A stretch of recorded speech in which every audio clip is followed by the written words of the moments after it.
Let's go,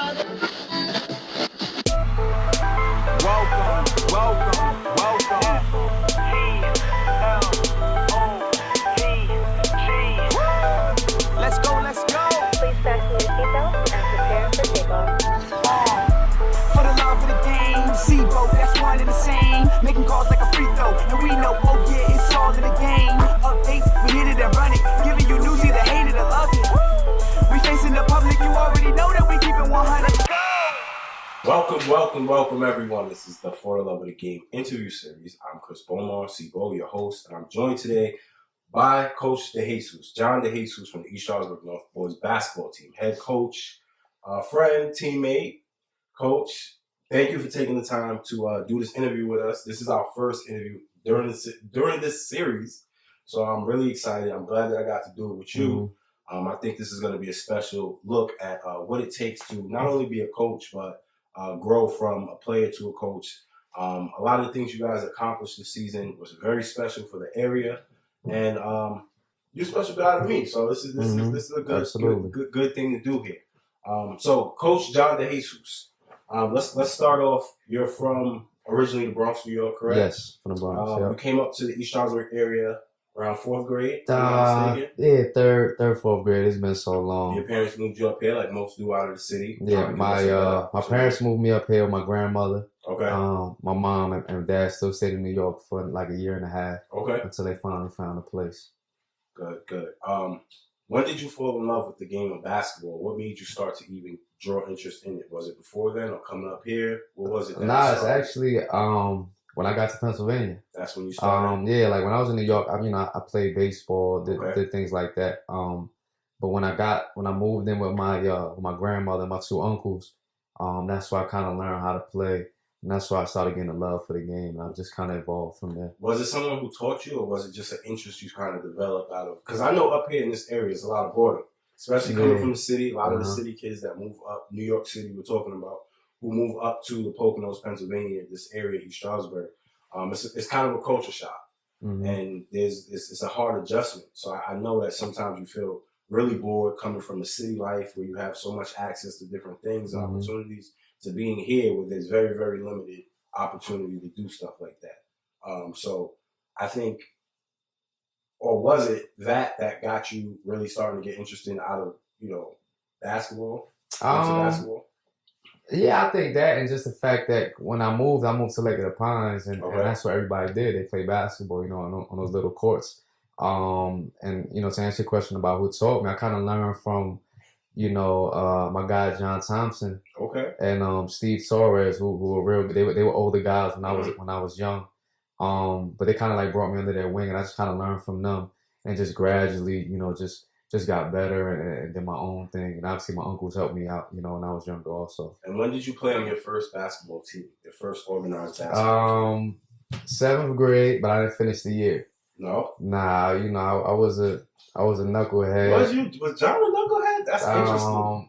And I didn't finish out the year. And going into my 8th grade years when I really was like, all right, this is what I want to do. And so yeah, so pretty much technically 8th grade was my first full year of basketball. I think now I came up here probably right after that. I think that was around the time where I met you. You were probably, well, not really even met you, because I don't think I really even knew you yet. I just knew you played basketball. I was interested in basketball. I got started really late. But I remember quiet kid, quiet to the sense of like, not shy, but quiet, smooth, laid back, the way we see Coach Dejesus now. And so you say troublemaker, it's so funny to hear that, because I'm thinking, John was a troublemaker? But I wouldn't necessarily I was a troublemaker. I was just stubborn and naive, you know what I mean? So, get into stuff. At that time, my wife can attest, you couldn't tell me anything. You know what I mean? But obviously I've changed, so for the most part. Let's talk a little about John as the player. John is the basketball player. Like you said, 8th grade is when you played your first. 9th grade, you went to East Stroudsburg South, right? Yes. There was no North High School. Not at that time, no. I think the following year was my 10th grade year. So let's rewind to then. East Stroudsburg South. This is about like 1999, about right? Like 99, I graduated 03, so 2000, yeah. And I remember my older brothers played basketball. And, I just remember you being, and my friend Jack played with you. Everybody was in South. There was no North. And we played, and I always remember you being a smooth point guard, a lot of handle, nice jump shot. But let's fast forward a little bit now to North, because that's what I think I really, really got to know you. The two schools in the district split. Well, there was one school district that split because of size in the area, the growth of the Poconos in this area. It became East Stroudsburg North, East Stroudsburg South. That's where everything really, really started. I think with my experience with John, I just remember him being the point guard. He was the point guard. This was like 10th grade, right? If I'm not mistaken. 10th grade, yeah. We had Coach Kashner, Coach Tujan, and Jay Nasty. We didn't call him Jay Nasty yet, but we'll get to that story. But Jon Dejesus, he was a point guard, smooth kid. Now in school, he was my guy. It was cool. I think I was a little knucklehead. I'll say that. I was the knucklehead. I was annoying. So I know I got on John's nerves. I got on my brother's nerves. I was always the kid who played up with the older kids because my brothers who were older played with you guys. Right. So all my experiences with John was basically on the basketball court. So I got into high school with you guys. But like I said, you always were a laid back dude, as far as I knew. Real cool, smooth, slow, you know. But game was always on point, to be honest with you. Always on point. As a teammate, let's fast forward another year or two. I got into high school with you. I think I was in 10th grade. That was my senior year. Yeah, your senior year. Your senior year, Jay Nasty. Let me tell you a story about Jay Nasty. 10th grade year. Now, we had a culture at North. I think, excuse me, we had a culture at North of we were a decent team. Since the school opened, we had other players. We always were competitive when the North and South school split. So I think Coach Kashner established a culture at North. I think we had, we knew we had to be at practice on time. We knew we had to wear certain things or away games. We knew you had, remember everybody had braids back then when we was in high school, so you couldn't come to games with your hair not braided. You better not have your shorts sagging. We had a culture at North, and we weren't, we weren't maybe one of the best teams in the area, but we were always respected and competitive. I remember that culture. I remember what it was like to play under Coach Kashner and what it meant to us to play for the North team. And I think some of that, I'll rewind a little bit, was really, and I'll give credit to Coach Roberts. You remember those summers playing AAU together? Absolutely. Where I think we all really formed that bond and that brotherhood. I think Coach Roberts, credit to him, taught us that it was more than just on the court. We had to like each other. We had to sleep together. We had to travel together. We had to eat together. We had to go through things together and be there for one another. And credit to Coach Roberts and to Coach Kashner for the culture that they developed at North and the system that we all developed together. I remember back in Kips Bay in the Bronx, New York, we were AAU. I remember love that place, going at it with Andre Barrett and big city kids. Like this was the level that we were playing at. This was what we were exposed to. So just a little background on North culture, because I think that gets lost a little in the future. But yeah, Jon Dejesus, starting point guard from the year it opened, right? Starting point guard. We know that the point guard is the natural kind of leader of the team, runs the show. So I think you've always had a lot of those abilities. You think so? What do you think the pressures or the things that you can relate from coaching to being a point guard? How can you tie that together? Like, what do you think being a point guard kind of prepared you for as far as leadership and coaching? Well, I mean, it goes hand in hand. I think point guard is the toughest position to play. And the fact that not only do you have to score, but you got to get your teammates involved. And you got to know every position. It's not just what you're running. You got to know, all right, well, if the 5-man ain't going, you got to tell them where to go.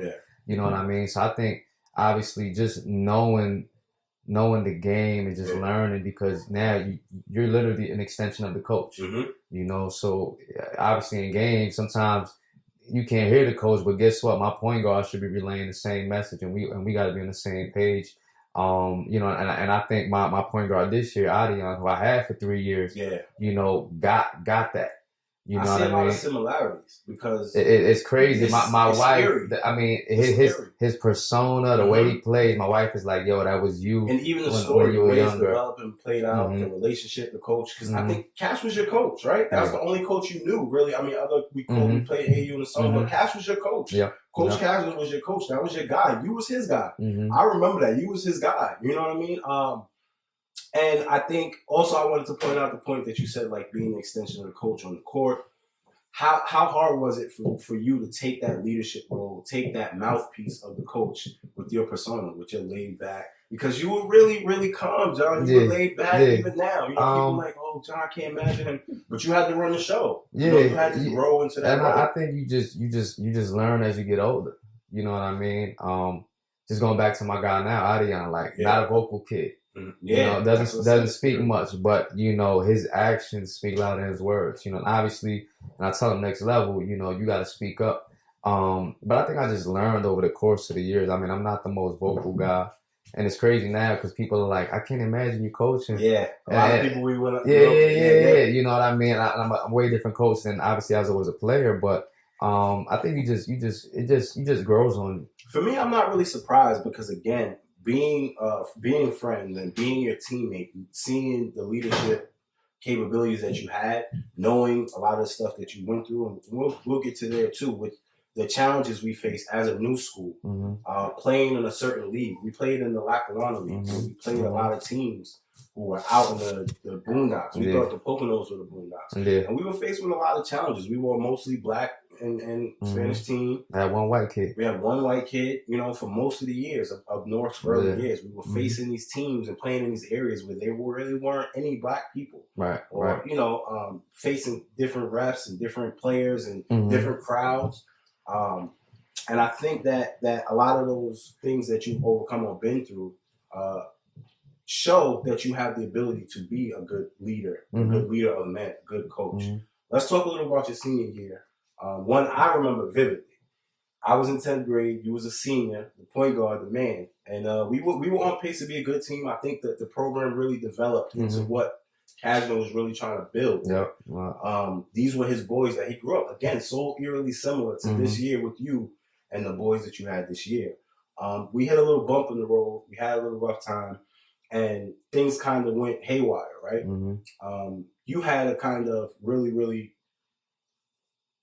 I don't know what to say, an issue where it brought you kind of away from the team, right? You had to take a step back.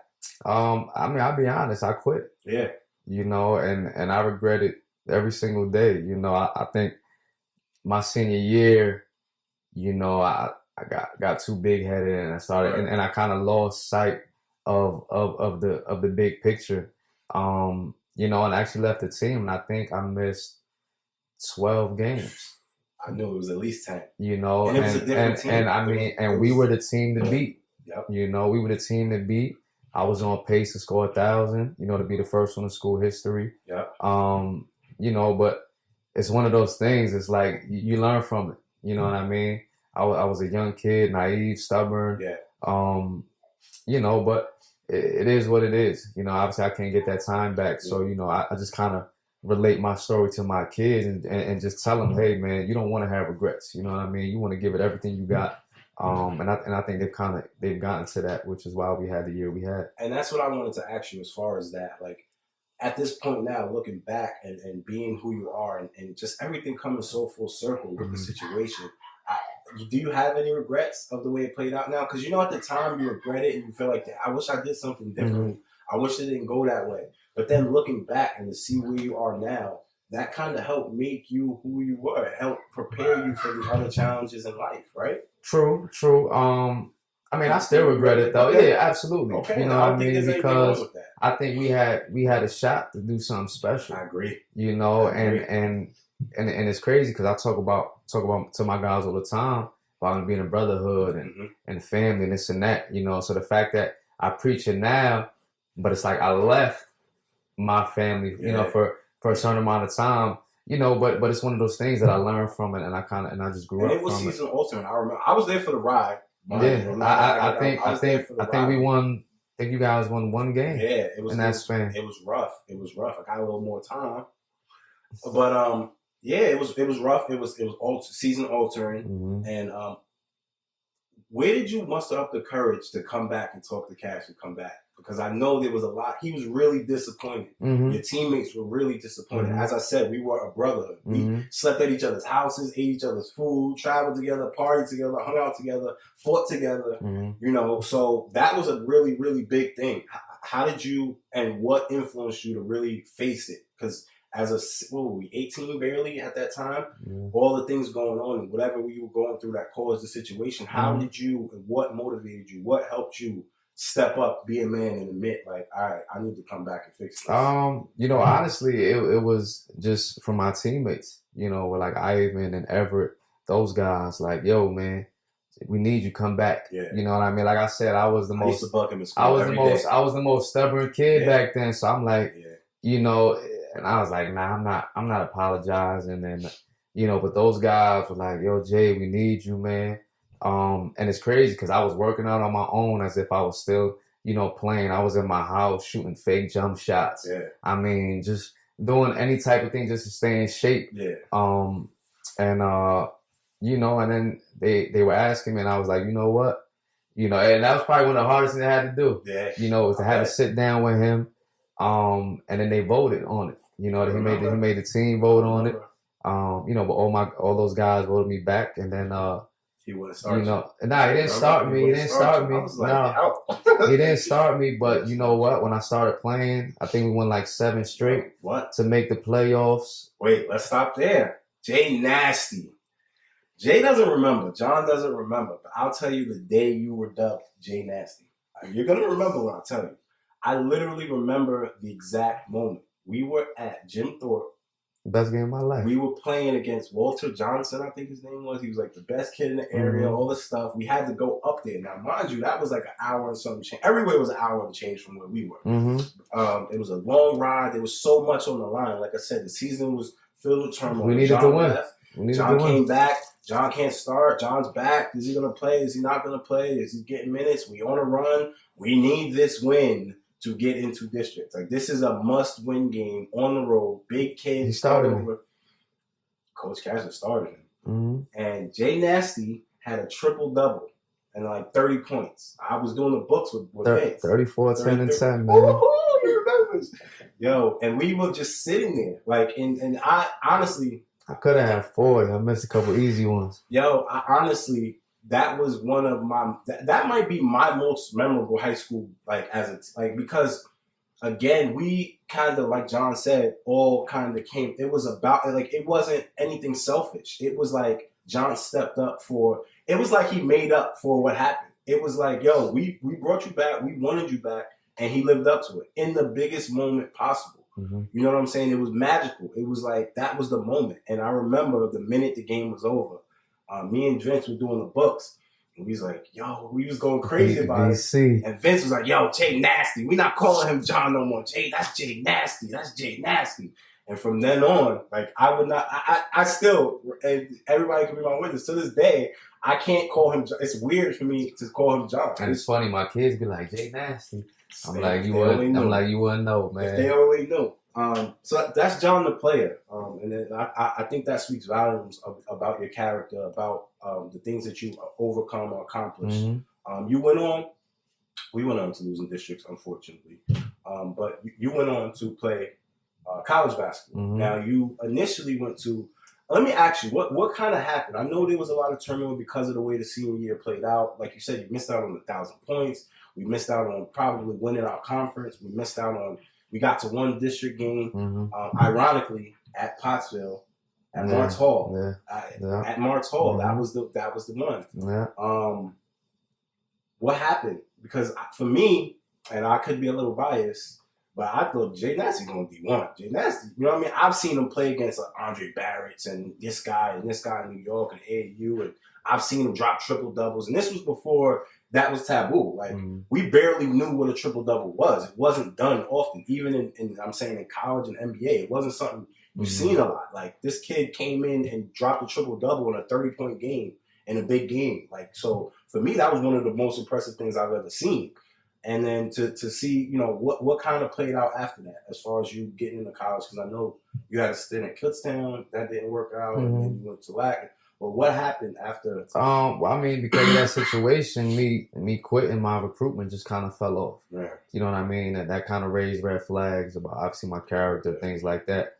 You know, and it came to a point where I didn't know what I was doing, and you know, Pop Dukes is like, "Yo, my man, you better go somewhere." You know, and we had a connection with Kutztown as far as just getting in. So I applied there. You know, I was gonna try to be a walk-on, and you know, that didn't kind of work out the way I wanted it to. You know, I wasn't the best student that first year. You know, I wasn't ready mentally for it. And then I ended up going to Lackawanna, and that's where I kind of got my stuff together. Okay. You know, and I did 2 years junior college, and I ended up transferring to Bloomsburg, my you know, for my last two to finish out. How was that college experience though?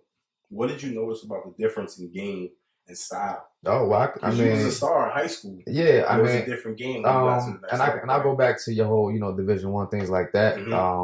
You know, it's crazy because when I got to LAC, and I was like, I was the man out here. Well, guess what? Everybody was the man on their team. Yeah. You know what I mean? So the playing field was level.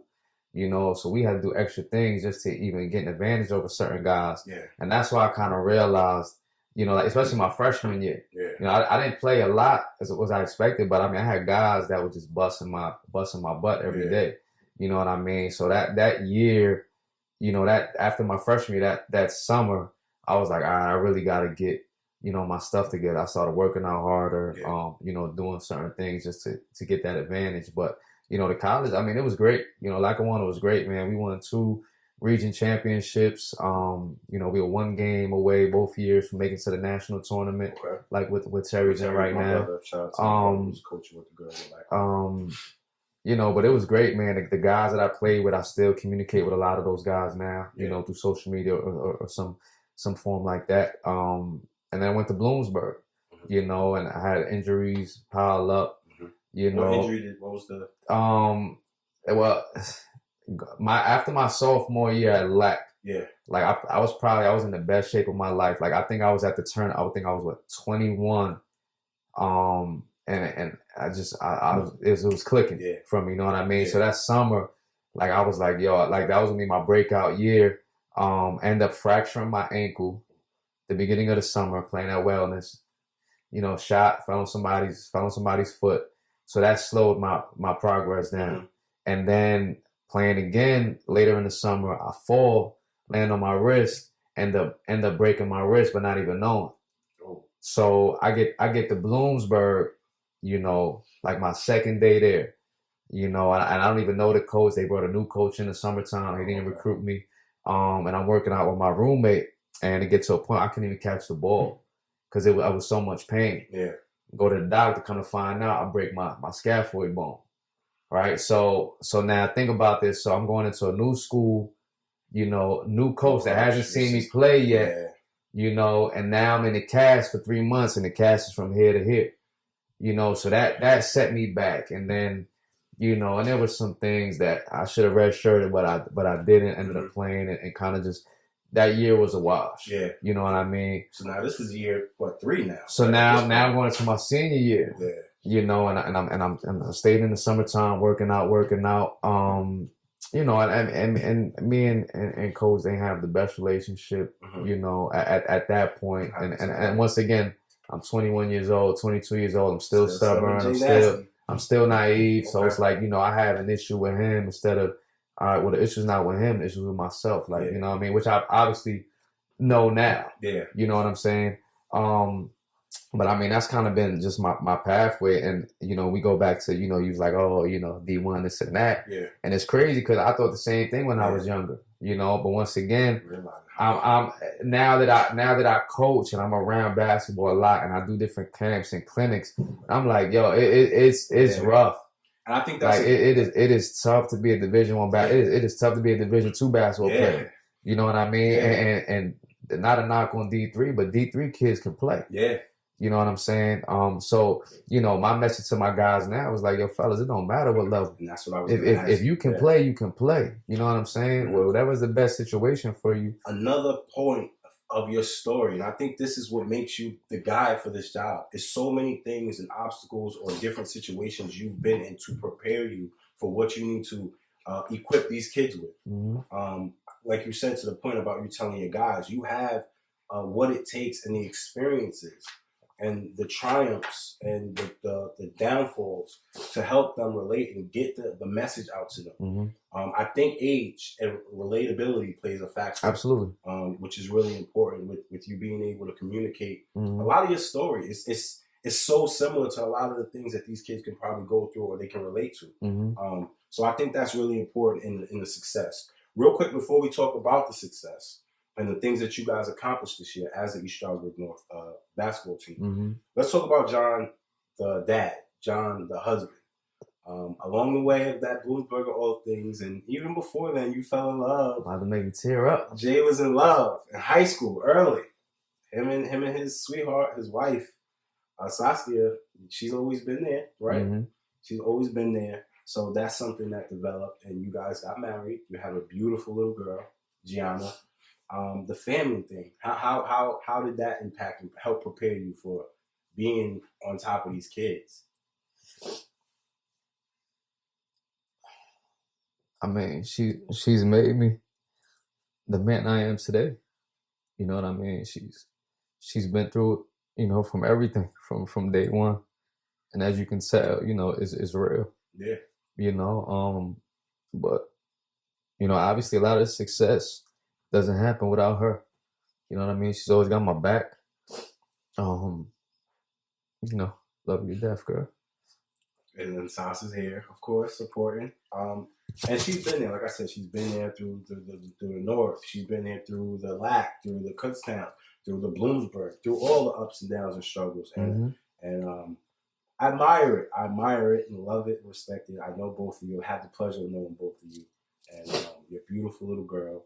How has having a baby and becoming a father helped prepare you and mold you to dealing with these boys and these kids? Because I know along with fatherhood, as I'm a father, comes a lot of patience. A lot of patience. Well, you know what's funny?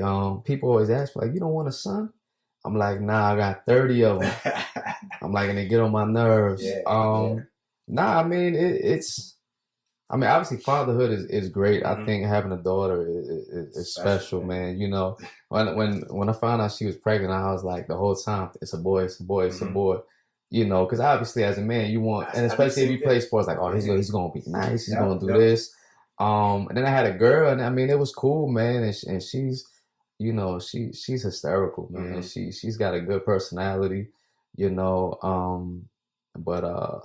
I mean, she's obviously made me a better person too. I think, you know, I try to have patience. I think I have maybe a little bit more because of her. Yeah. I don't know if my wife will agree with that, but you know, but nah, man, it's special, man. It's special, and the fact that, you know, she's been around these past 3 years or with my guys, so they have a relationship. You know what I mean? The kids say what's up to her all the time. Like, she thinks she's just a celebrity. Like, we have hands on TV, and she's like, "Oh, I was on TV," and stuff like that. And it's cool. And like, you know, she goes to school, and people are like, "Oh, I saw your dad on TV," and things like that. You know what I mean? So it's cool, man. It's special. And a little into like your family background also. I know the role your mom and your dad had in your life. I know most guys have a real good relationship with their mom. They call us mama's boys. But your dad has also been a big part of your life in helping mold you. You have 2 little sisters. How has Jon, the family man, what has your family and your upbringing around them had an impact on you as Jon Dejesus? I mean, well, I got a great relationship with my mom. You know what I mean? And obviously, you know, my dad, crazy dude. Yes, sir. You know, and we just got a good relationship, man. It's awesome. It's more than like a father-son. You know what I mean? Like, if you see how I interact with him, and it's like, yo, what's up? You know, we're dapping each other up, we're laughing. But I think the biggest thing I got from them was just the work ethic. You know, like, till this day, they still commute. You know, back and forth to the city. Obviously, my mom just stopped, you know, from the past year. But I mean, they've been doing it for the last 18 years. You know, so the grind that I see every day, I think kind of instilled in me like the grind when I was like 14. I was like, all right, once I got 14, they're like, yo, you gotta get a job. Yes, sir. You know what I mean? They kind of just cut me off. But from there, I've just been working ever since, you know, to the point where it's like, all right, if I want something, I gotta earn it. I gotta go get it. Nah, I mean, I got a great relationship with my parents, you know what I mean? Love them to death. They always got my back, you know. And, you know, obviously my two little sisters are great. They're not little anymore. Oh, yeah. You know, one's, 20? 19. The other one's, 16? Yeah, like, it's crazy.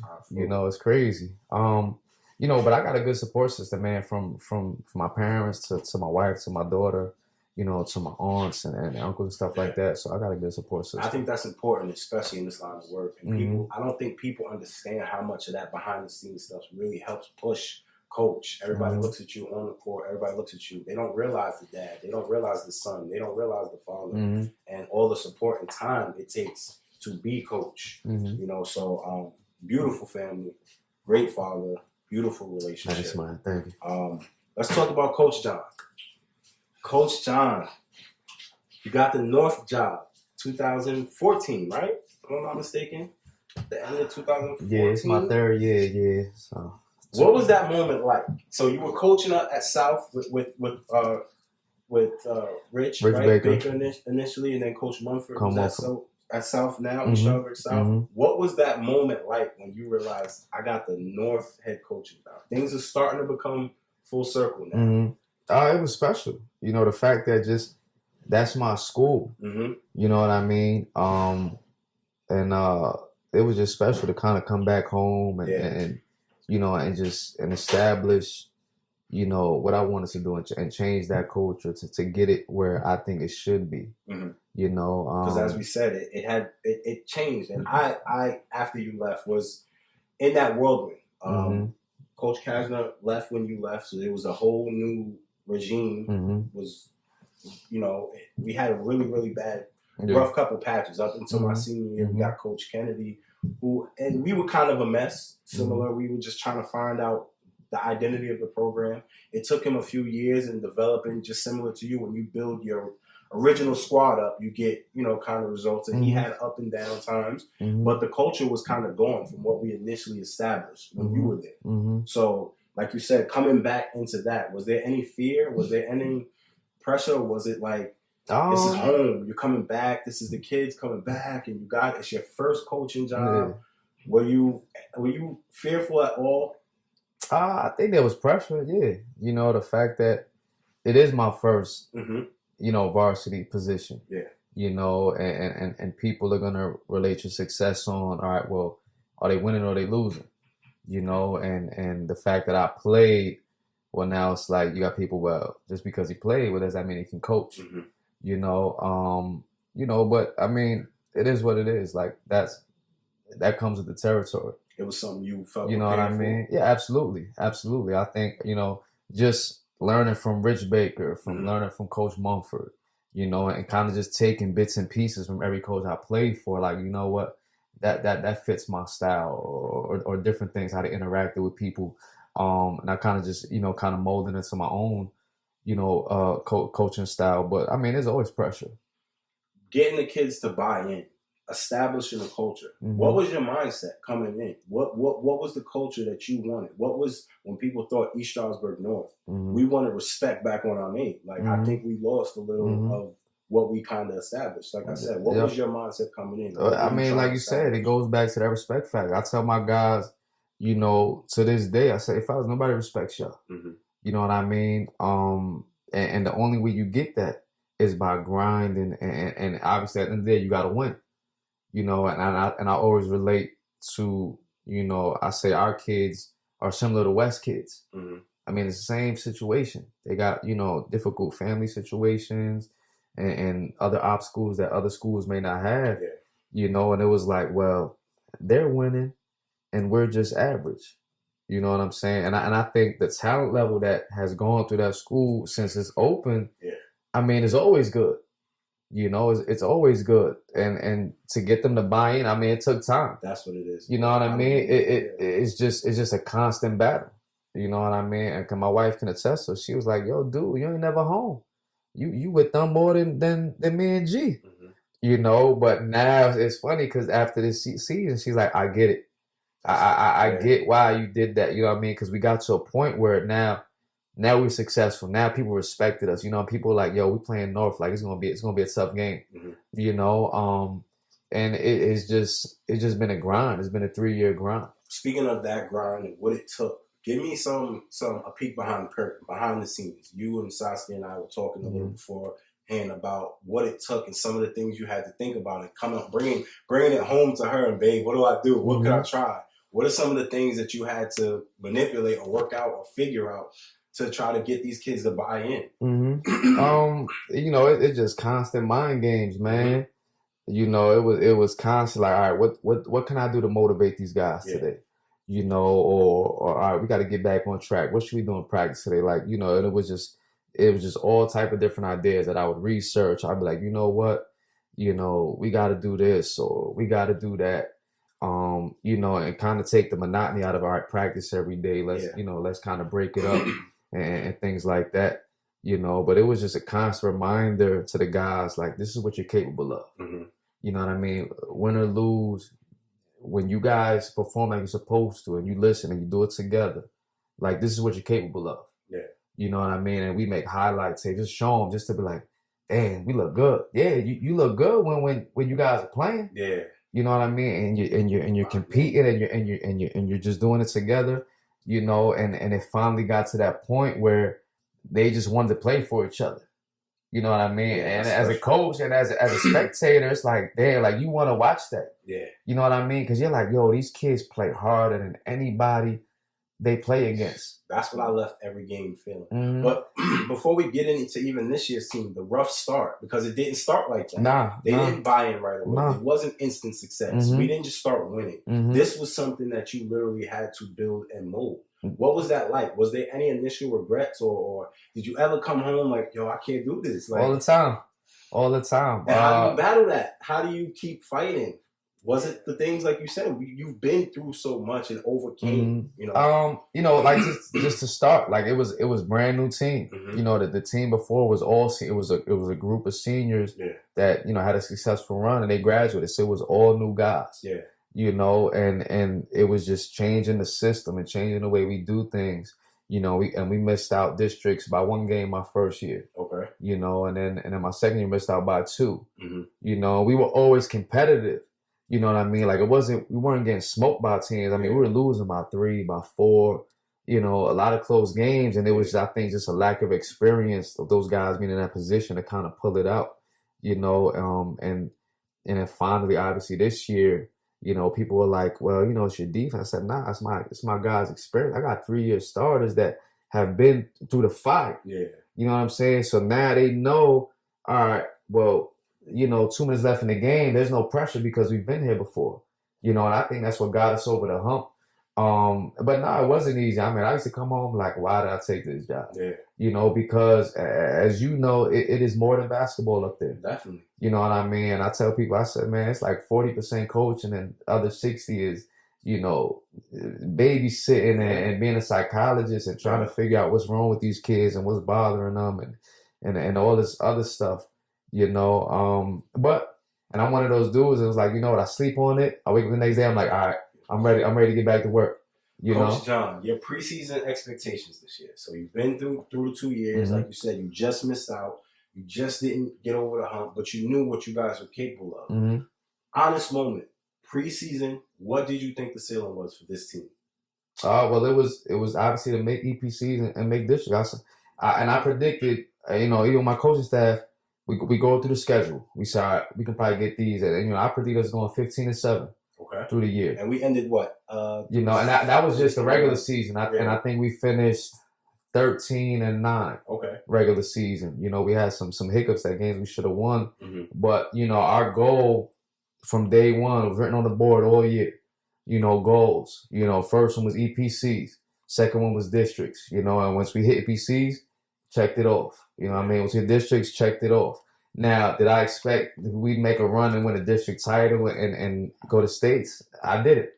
You know, I'm not going to say, oh, yeah, absolutely. Like, I didn't. You know, I knew we had a good team, but you know, I knew what you had to go through to get to that point. Speaking of that, it was a rocky road this year. It didn't start off the way you really thought it should have, or that you guys planned on it. Talk a little about what it took to get your guys back on track. Like where you realized, like, whoa. Like where you had to stop and be like, look, we not, you know, we have these goals that we set, but we're not even on the pace to accomplish our first one. Yeah. I mean, it was tough, but, you know, looking back at it, you know, the teams that we lost to, I mean, we lost, during the regular season, we lost 9. 6 of those teams ranked in the state. You know, number 1 in the state, number 3, number 5. So it wasn't like we was losing the teams that we weren't supposed to, you know what I mean? And that's what I try to, and that's what made me feel bad. I'm like, you know what? Like, and our league was tough, man, with the group of talent, you know, across the board. It was tough. You know, and obviously we lost some tough games, but it was just like, hey, we just got to keep grinding, keep getting after it. You know what I mean? And you know, get back to work the next day. You know, and that's kind of the mindset we had. What was the particular moment when your season took the turn? When you thought, like, was it up until the magical run, which we'll get to at the end, or was it a point in the season when you realized, I mean, like you said, you had these expectations, you knew what your boys were capable of, you know, you were doing the motivating and the talking, but what was the turning point where it was like, we're a real team? I think the game that kind of set the you know, the boat in motion, I guess you want to say, is I think the second game that we beat Stroudsburg. That was the game that clinched districts. Okay. That was at home? Or that was home. Okay. We had beat Stroudsburg early in the year, you know, but then we win one, lose one. But I think because that was the game we needed. It was like we had another week and a half left in the season, and it was just like, you know, we got it. Obviously, this was the clinched districts, but and then from there we play it out and hopefully see what happened with the league, with the EPCs. And I think that game kind of set everything in motion going forward, you know. And I watched the film. And I think we were down. Yeah. And then they just that fourth quarter. My wife, I mean, it was crazy. Like, and them kids, it was just like another switch just hit. You know what I mean? And you can see the potential, you know. And I think that right there, that was that moment. I was like, yo, we can do something. I think something about your team, and especially because anyone who talks about this year and the run that you guys make say this is a completely different team than we've seen earlier.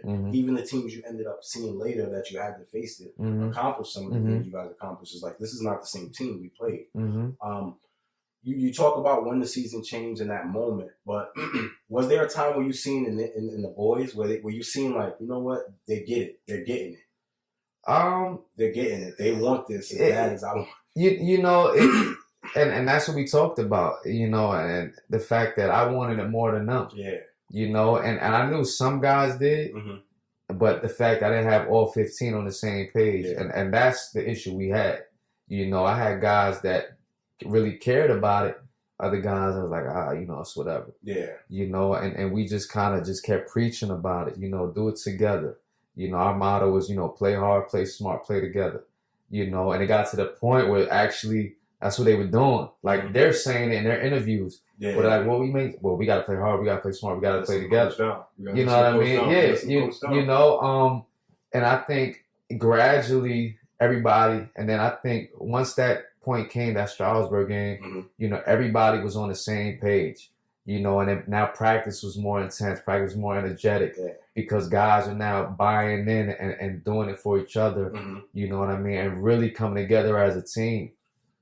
All right, now give yourself some credit. When did you realize that you made some changes, or what was the changes that you made to help take these boys to the next level? When you seen, all right, they want it as bad as I want it, now let's try this, now let's do this, let me push. When did you start turning that knob up? Because y'all were playing on a different level. It took something more to win the district title, to get to state. What was it for you? Oh, yeah. So typically, obviously, coaches don't practice with their teams because you got a coach. But I think mid-year. Got in there with them. Not even mid-year. It was probably the beginning of the year. I think we just had a tough stretch. We played Allen, who was number 1 in the state. Pocono Mountain West, who was number 10.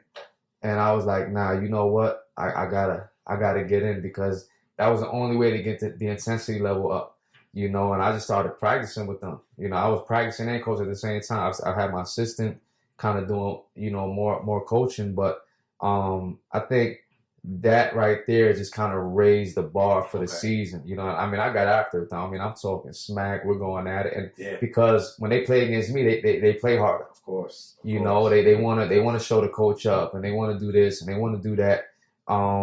You know, so I think for me that was, you know, that was a turning point for you know, stuff like that. You know, but I think as far as everything else, I mean, it was just what I've been doing since day one. Okay. You know, and I think it just, like I said, it got to the point where it was like they saw the success and they wanted more of it. You know what I mean? Because once you have a taste of it, it's like, well, damn, we want some more. It's hard to go back to hamburger help when you eat steak. Well, you know what I mean? And I think that's where they got to the point where it was like, all right, we just knocked off this team. Like, yo, we're good. Yeah. And I'm like, yeah, I've been telling y'all.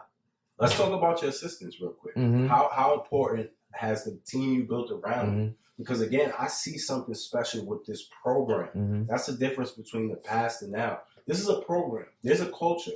Talk a little more about your assistants and how you think that they help you and impact the boys. Those are my guys, man. You know, my assistant, Coach Matt. Matt's my right hand man. Yeah. You know what I mean? He's always got my back, and and you can tell we work real well together. You know what I mean? It's kind of like we were just meant to be. Yeah. From day one, we've hit it off great, and we just kind of, you know, just pin ideas off of each other.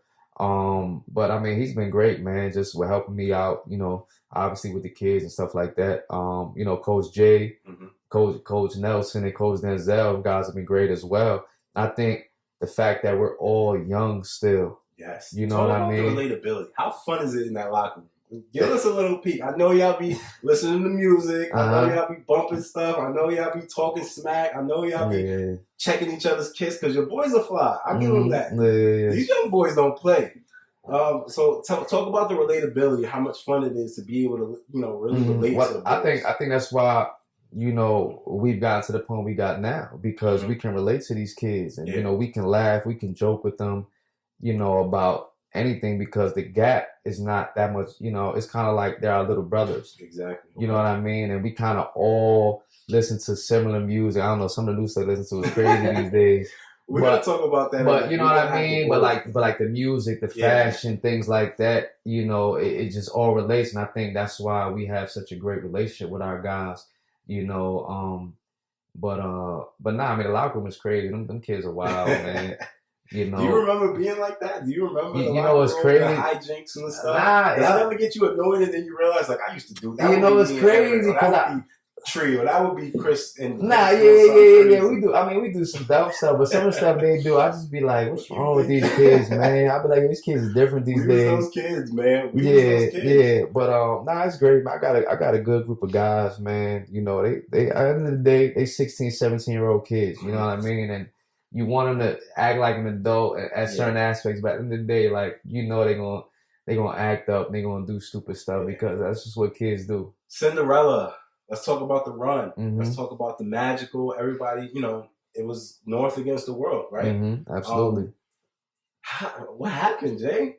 What happened? Like, out of nowhere, everybody, you know, like you said, you knew what these boys were capable of. You talked to them. You seen the turning point. You made the adjustments. Why was everybody so shocked? You know, because nobody expected it. That's why. And you know, we used to always tell our guys in the huddle, I said, only people that expect this is us right here. You know what I'm saying? Not even your classmates or, you know, like let them enjoy it for the ride. But I'm like, fellas, they wasn't here from day one. So the kids go, they wasn't shooting me when I was in the gym. You know what I mean? But it's true. It's like, yo, like, it's cool. Like, we'll enjoy it. You know what I mean? But we was the ones in the gym, you know, grinding and, you know, we were going through the stretches where we were losing and we wasn't winning games. You know, but that's just something we preach, man. And the ride, I mean, it was great. Emmaus, then Whitehall, Emmaus. Then we played Bethlehem Catholic, and that was the loss, right? That was the loss. But it was one of those losses where it was like, I mean, the fact that, you know, we were down 18 in the third, and then the switch just clicks. You know what I mean? And then we just start playing like we're supposed to. And we end up taking the lead. I mean, the kid hits a tough shot. I've never seen. Like, you know, and respect to him, man. Like that was a tough shot. Yeah, it was guarded up. It was a tough three, and he hit it. It was nothing you could do there. That moment. Now let's go from there because we're on this ride now. Things are getting magical. You guys are the Cinderella. You knocked off the #1 team at EPC. You knocked off Emmaus. I was in their gym. Talk about the difference between that night. That night, right? What was your mindset? What did you see the boys? Like, I want to know how you kept these boys because it takes a lot of mental. Like you said, there's so much. They got to go to school. We got snow there. It's so many distractions. You know these boys are chasing girls. You know they want, they got social media. How did you keep these boys focused? And talk about the night they beat Emmaus, not letting them get big-headed or keeping them hungry. And then having to lift them back up and help understand we still got a district title to win after losing the way they lost to Central Catholic. Yeah, I mean, the game plan we put in for Emmaus, it worked. And the fact that they did what we asked, and I think we only had like a day to prepare, was great in itself. But I mean, they was just locked in mentally, and the way our routine goes, I speak to my guys before the game. They stretch, and then they go with the other coaches. Okay. You know what I mean? So they do their thing. Okay. And they always tell me, they're like, yo, coach, they're ready. Coach, I'm not feeling today, right? And I remember that game. They come back. He's like, yo, they're locked in. And I'm just like, all right. And I think the atmosphere, I think the fan bus that came, you know what I mean? And for me, particularly, like, I like playing in small gyms. Like, you couldn't hear anything in that gym. Yeah. There was 1,500 people, standing room only. Yeah. Obviously, the #1 team in the conference, #3 team in the state, and they were just locked in, man. And I preached, feed off the energy. You know what I mean? Feed off the other team, fans booing you guys and things like that. And they did that, and obviously we knocked them off. But at the same time, I think that kind of hurt us going into the next game. Because the high. You know what I mean? Yeah. Like they were on such a cloud that I don't think they could get off of it in time to get ready for the Bethlehem Catholic game, and we dug ourselves a hole going down 18. But the fact that, we battled back and we actually took the lead when the last minute, just shows the kind of guys I have and the character that they got, and I think that kind of set the tone, like, all right, if we can, come ready to play and do what we're supposed to, like we can win these games. So how did you get them now again? So that you had the high, right? They were locked and they were ready.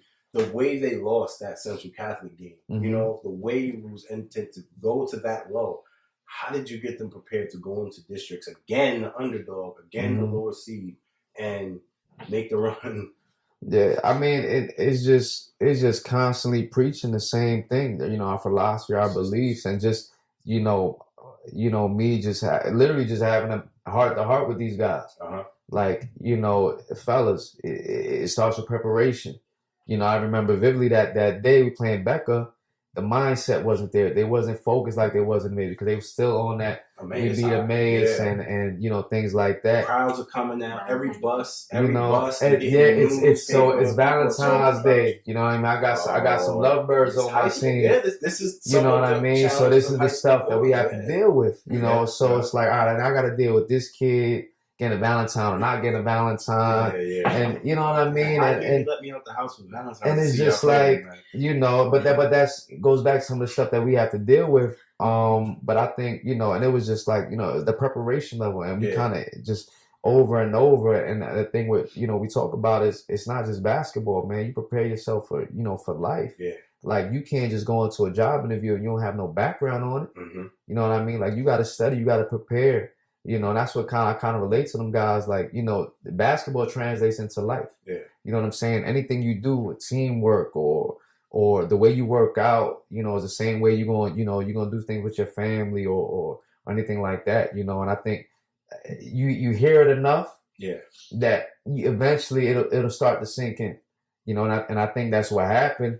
You know, and the fact that now I got senior leadership on my team, which I never had before, guys that have been for 3 years, understand it. So now it's like, yo, like, come on, man, like we can do something special, you know. And I think just us preaching that, and then I think, you know, people with the constant, you know, the pats on the back and, hey, good job, fellas, you know, keep it going. I think that right there, you know, inspired them. And then obviously, you know, we start knocking teams off. And so first game districts was it was Whitehall. Whitehall. You had to play where? Down at Allen, and Whitehall beat us early in the year by 9 at the Christmas tournament. So were your boys locked in? Yeah. They won that game. Y'all were the underdog. That's game 1 district. Game 2 district. Central Catholic. Central Catholic again.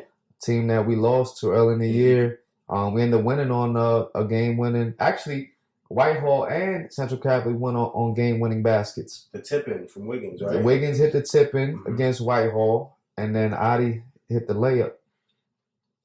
District championship game, which was against Pottsville.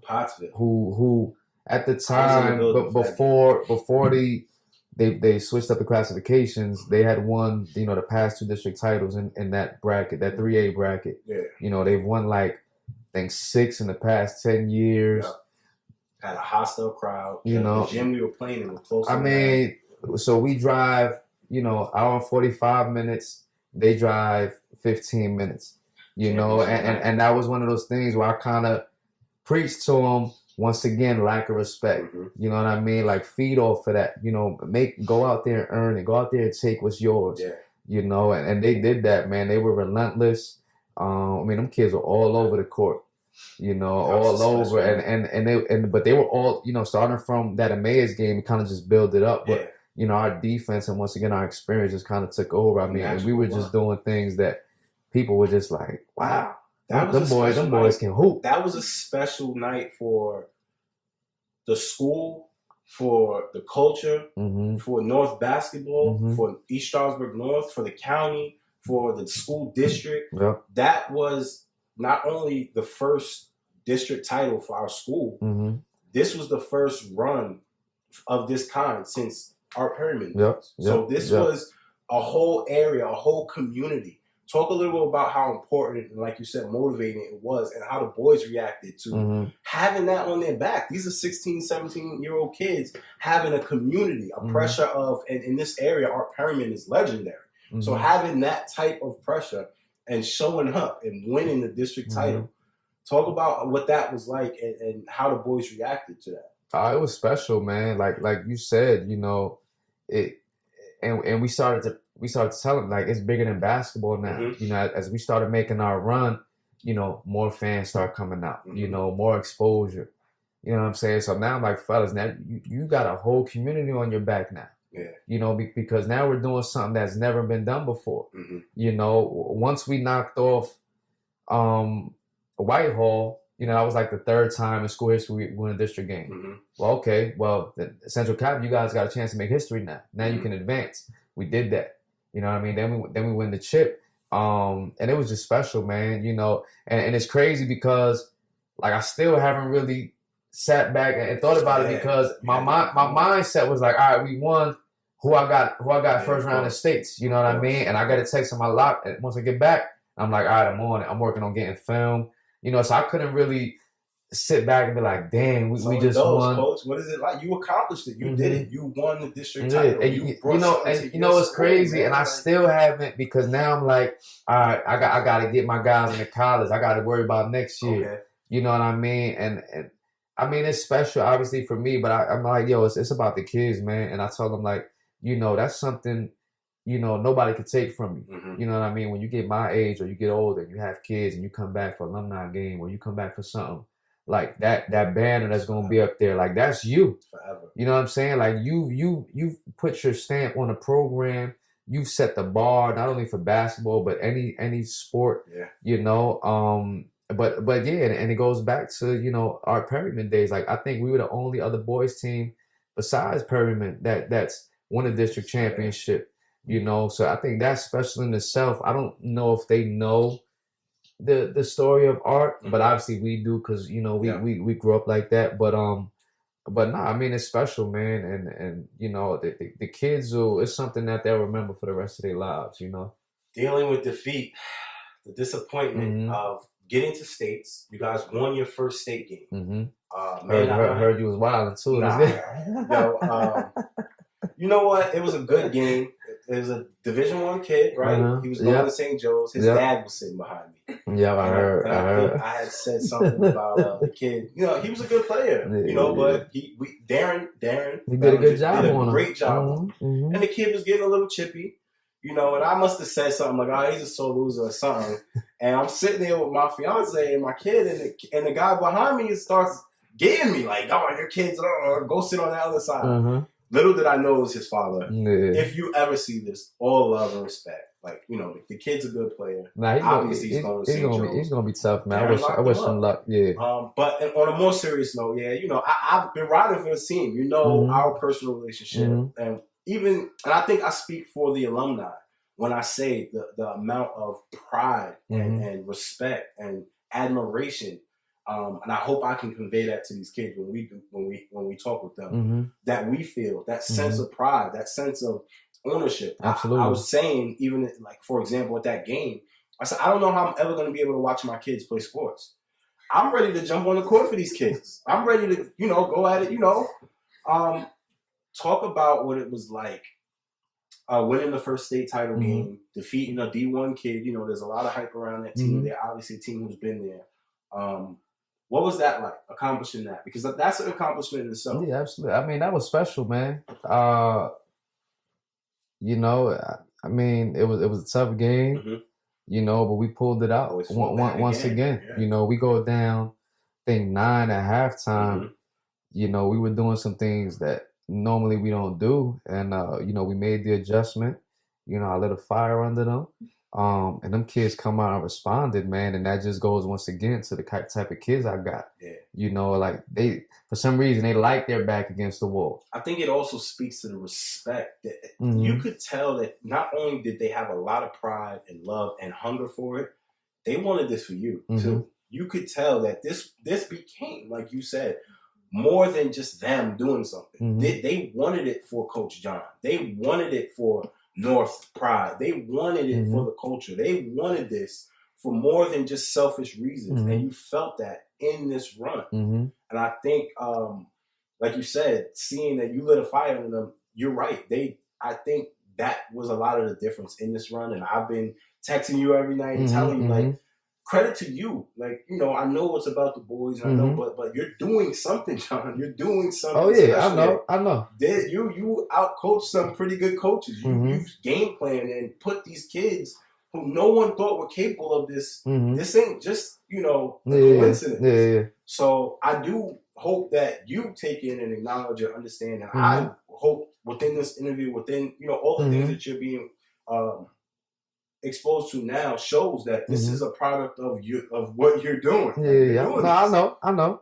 So you know, I'm not naive and say nah, you know, but it's just you know, I just been grinding. You know what I mean? I just been perfecting my craft, and you know, obviously, you know, you want to win as a coach. Yeah.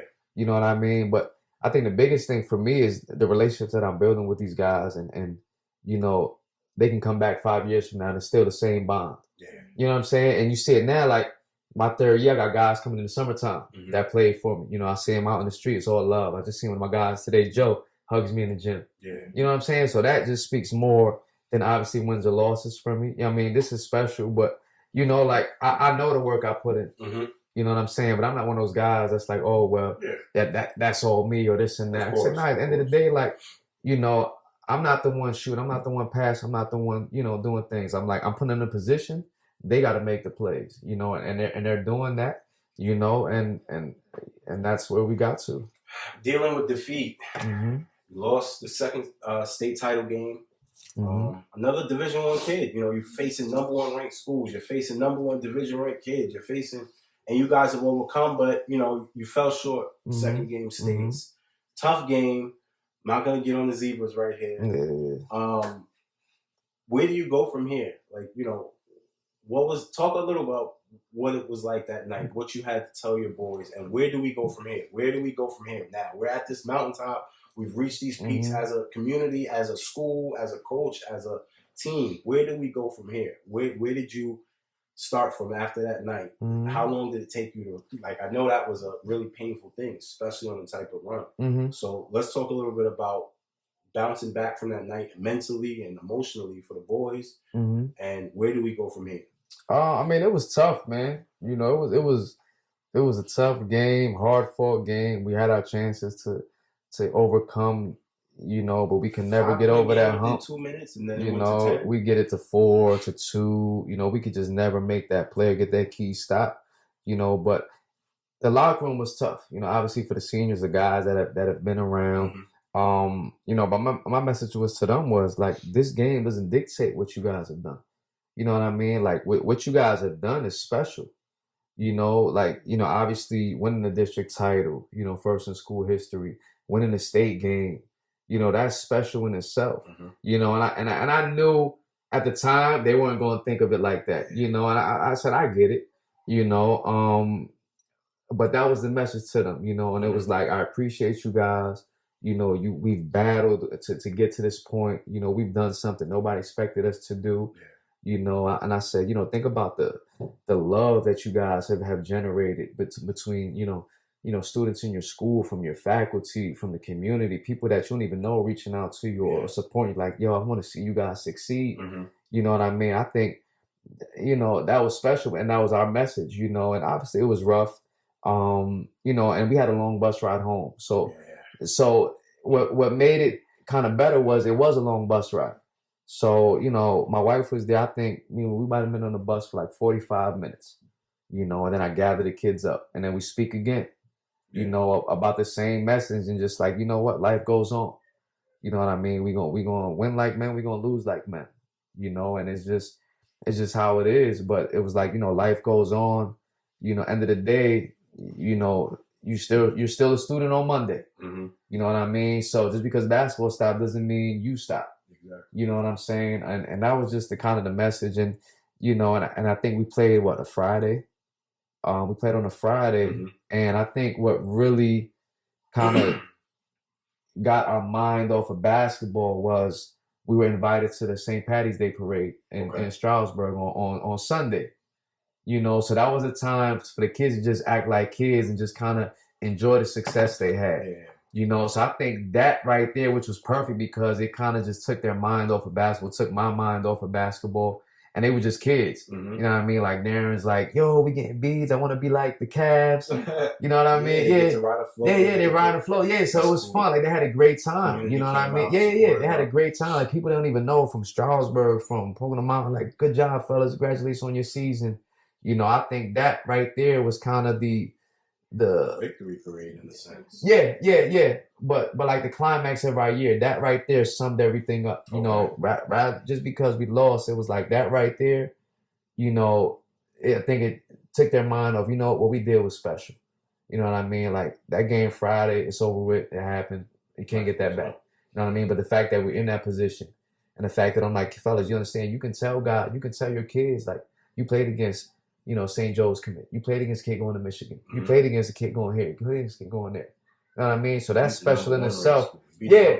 You know what I mean? But I think that parade right there was kind of, that right there just kind of set everything in motion and just, you know, put the kids at ease. Like, you know what? It was fun, man. I enjoyed myself. This was great. Where do we go from here, Coach? You're a district champion, state title, state playoff representative. 3 seasons in. I'm not trying to make you jump out of the window or anything, but how far do you plan, or do you think you could take this? Because I see, again, kudos to you. I've seen you coach your butt off, and I'll text you that over and over, like, John, you're coaching me. I'm seeing the adjustments. I'm seeing you out coaching certain times. I'm seeing you put the changes in. Like, you're a good coach. I think you're a valuable leader of men. How far could you take this? What's next for North? I mean, as of right now, it's getting back in the gym with my young guys, you know, and the biggest thing I hope, and when I spoke to them, is I hope you see the commitment and the grind that the seniors now have done to get to this point. You know what I mean? Like, it doesn't just happen. Is your team mostly young coming up now? Yeah. Okay. Like, it's a whole new team. Yeah, you know. But I think, and you can see some of my guys like, yo, coach, when we get in the gym, like they want that success now. You know what I mean? Like, they enjoyed the run, and they're like, yo, well, why can't it be me now? You know what I'm saying? So I think that right there hopefully sets the tone. Like, my seniors have set the bar high, but it's like, fellas, understand this. Anything below that is not what we, you know, it's not an expectation anymore. You know what I mean? But, you know, it's just getting back in the gym and grinding, man, like I normally do. You know, the mindset doesn't change, the philosophy doesn't change. You know, obviously players change, but you know, you see what I've done with the guys in 3 years. It's like, I can do the same thing with the group coming up. Being that said, all said and done, like you said, the bar has been set now. You've established a culture. Going forward, what are your expectations for this program? From day one, it's to establish a winning culture, to establish, you know, a brotherhood, to establish a program that when they step on the floor, you know, it's business. You know, teams can understand, like, yo, we're about to yeah, like we're in for it. You know what I mean? And that's what I've envisioned. That's what, you know, we kind of got this year towards the end when we started, you know, clicking. And then, you know, but that's, you know, obviously going forward, that's what I want. You know what I mean? Obviously, the goals don't change. You know, you want to clinch the league. You want to make districts. You know, we can get another district title, great. You know, but I wanted to get that program to now it's respected like a West or respected like a Stroudsburg. You know what I mean? Where it's not like, oh, we're going up north. We're going to smoke these dudes. Nah, not no more. What is your message to anyone to end this? What would be your message or your warning to anyone looking to get into coaching or get into this? That if you were first year John, what would you tell first year John right now? The goods, the bads, the ups, and what would you tell him? You know, it's tough. It's a tough gig. You know, I think just coaching in general is tough, but coaching high school is tough. You got to deal with just the different, you know, distractions and things like that. You know, what I would tell year one is keep doing what you're doing, man. You know what I mean? Because you won't know until you experience it. You know what I'm saying? So I didn't know, you know, in the game situation my first year. I never was in it. You know, but as I get older and year goes by, okay, well, now I got stuff for it. You know what I mean? So you just constantly adapting. You know, it's just constantly perfecting your craft. The same thing with a basketball player. You know, your junior year, all right, well, you can only shoot going right. Well, guess what? That's how I'm going to work on going left. So you're perfecting your craft. You know what I mean? With you, broadcasting, going to school, doing different things, you know, expanding your knowledge, expanding, you know, what you know. You know, and that's just what it is. You know, it's just one of those things where you just constantly evolve, you constantly learn. You know what I mean? If a coach says they know everything, then they're not a good coach. You know what I mean? Because there's always things that you can learn. You know, I'm constantly researching, watching, you know, taking plays from different people so I can incorporate it with my guys. You know, and that just goes back to just grinding. You know, that mindset, you know, basketball and life. You gotta go, you know, if you want something, you gotta go get it. All right. I think that's the message. Grind, you know, work hard, perfect your craft, be dedicated. And those are the things that you've done to get where we're at. Jon Dejesus, coach, East Stroudsburg North, my man, Jay Nasty. Thank you, brother. Appreciate you.